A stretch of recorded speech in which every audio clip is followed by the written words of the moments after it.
Hey guys, this is our first ever episode of Hasty History. So, what is Hasty History? Hasty History is bonus episodes that I am calling no nonsense, crash course, cram session history lessons.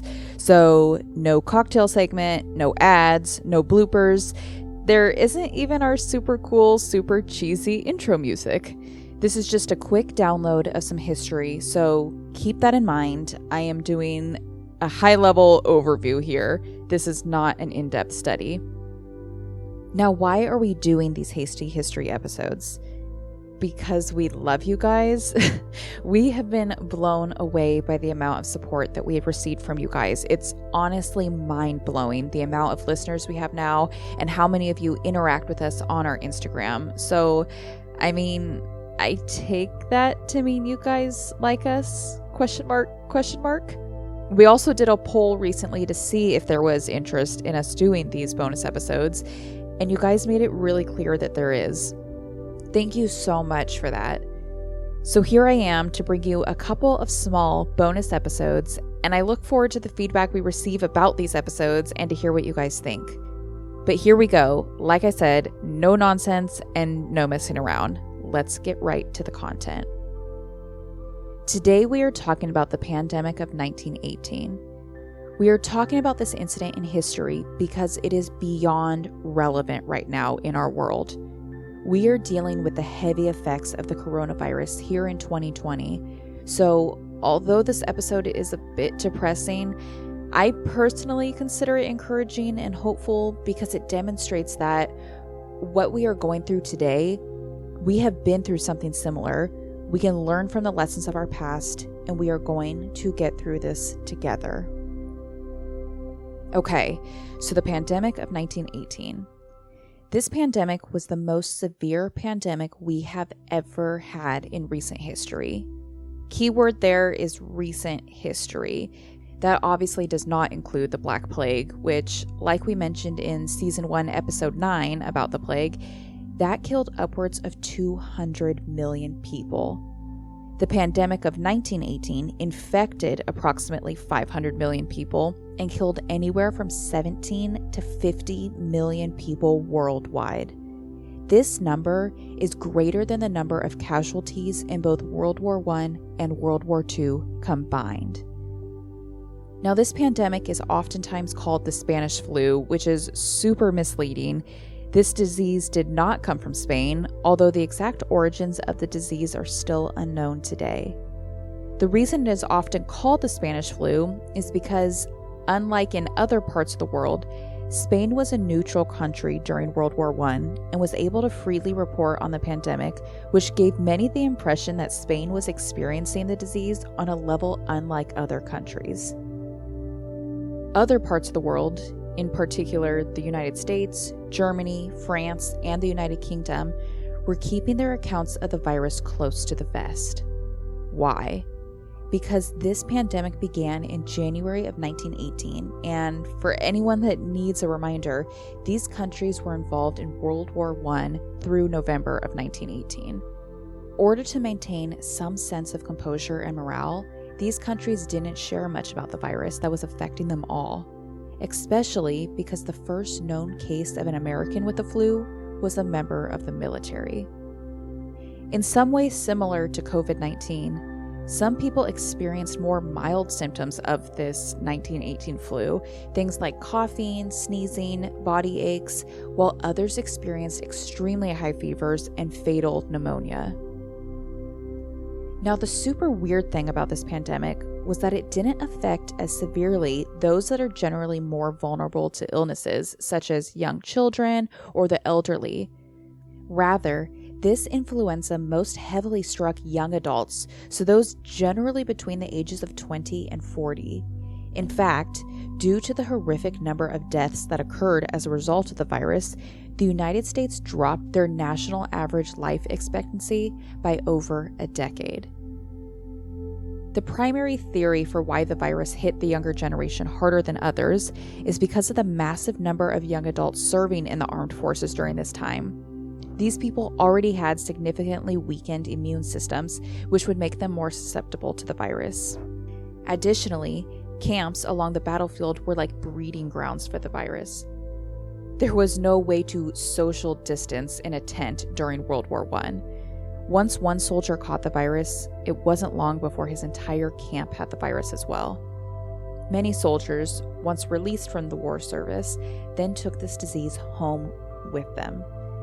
Similar to what we are experiencing now in 2020 with the coronavirus, there was not a vaccine for the Spanish flu, so the methods taken to reduce the spread of the virus are similar to those we are performing now.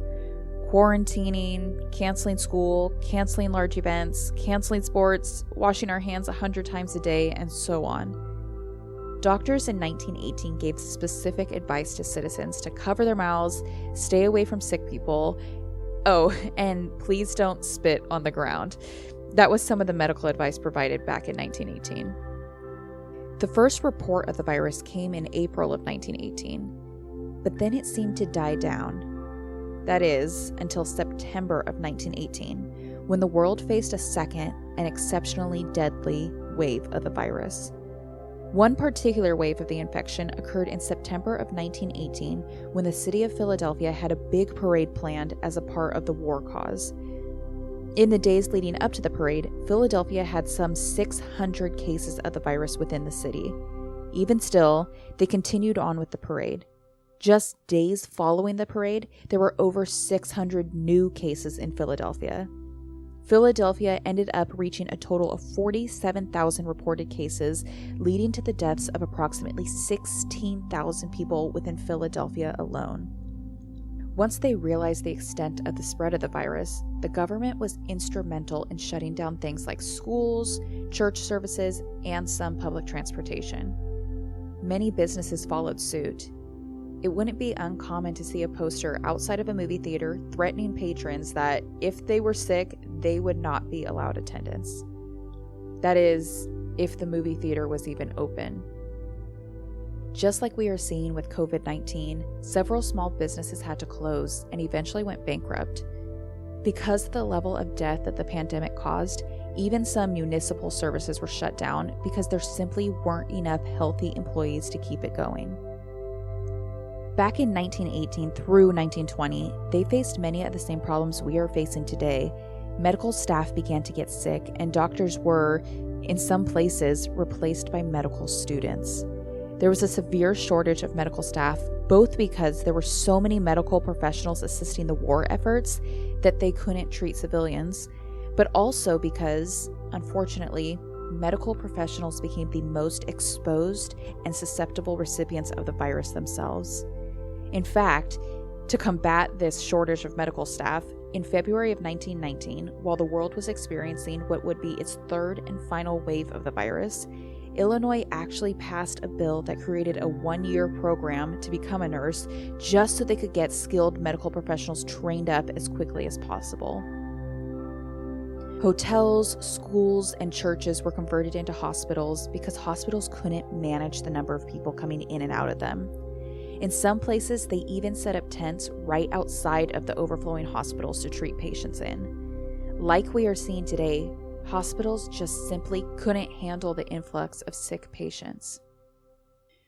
Quarantining and self-isolation, as I'm sure you can imagine, were a much darker time 100 years ago than they are now. Speaking for myself, I know seeing stupid memes and interacting with friends on Instagram and Facebook and having virtual happy hours with my girlfriends and whatnot have helped with my anxiousness and loneliness. This was not the case for people living in the early 1900s, though. They didn't have these technologies and resources. Self-isolation truly meant that. Isolated, inside, all by yourself with next to no social interaction. In some cities, officials even placed signs on people's doors to notify the public that there was someone infected inside and to leave them alone, which sounds exceptionally apocalyptic to me. At the end of this horrible pandemic, which lasted through December of 1920, approximately a third of the world's population were infected. It killed at a maximum 50 million people, which was approximately a third of the world's population. It came in waves, beginning in April of 1918, hitting a second wave in September of 1918, and seeing its final wave in January of 1919. Almost as abruptly as the pandemic hit, so was its departure. The theory generally accepted is that this virus was so severe and that it infected and killed people so quickly that, for some, there was virtually no time to spread it, which is horrific to think about. There are dozens of cases of pandemics throughout human history. There's the Justinian pandemic in the ADs that killed, at its height, as many people as the Spanish flu. There was the height of HIVs and AIDS, and even more recently, we had SARS and Ebola and the 2009 swine flu, which, by the way, the Spanish flu was the first H1N1 virus. The 2009 swine flu was the second. We have been through this before throughout human history, and I don't say that to appear insensitive or to even remotely attempt to lighten the load of what we are going through now. As a history nerd, for whatever reason, just knowing that we have been through a pandemic at a potentially similar caliber to what we are going through now just 100 years ago is, in a weird way, reassuring. Regardless of that, it is still hard to come to terms with. I know for myself that every day feels so crazy and so different. Some days can feel more encouraging and like we are seeing positive progress, while other days, day 17,982 of quarantine, can feel really dark and really anxious and like things are never going to return to any form of normal. Again, I know for myself that at the start of this, I very naively thought, gee, I sure hope this coronavirus doesn't affect our May wedding. And within just a week of the stay-at-home orders, we had to cancel our wedding. And good thing we did, because our state's current shelter-in-place orders expire only days before our original wedding date, assuming those orders aren't extended for a fourth time. Now, I don't use this as a sob story because people are going through so much worse than having to move their wedding date. I simply say it to demonstrate how quickly and how drastically things are changing by the day. The only advice I can offer to you guys is to look to our history. Look to lessons learned then and apply them now. Stay safe out there, you guys. And thank you so much for listening to the first ever episode of Hasty History. It's possible that you are new to the #History podcast and you stumbled upon this episode because everyone is really interested in gathering as much information as they can these days about our history of dealing with pandemics. For those that are new, welcome. And I encourage you to check out some of our full-length episodes that we drop weekly on our regular feed.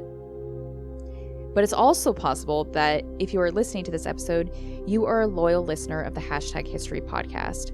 We want to honor that loyalty and your interest in these Hasty History bonus episodes by giving you content specifically tailored to you. If there is an event in history that you are particularly obsessed with, or if there is something in history that you want to learn more about, send us an email at #history1865@gmail.com and we will cover your suggestion in our next Hasty History episode. Really, we will. That's #history1865@gmail.com. Thank you all so much again. Stay safe and we'll talk soon.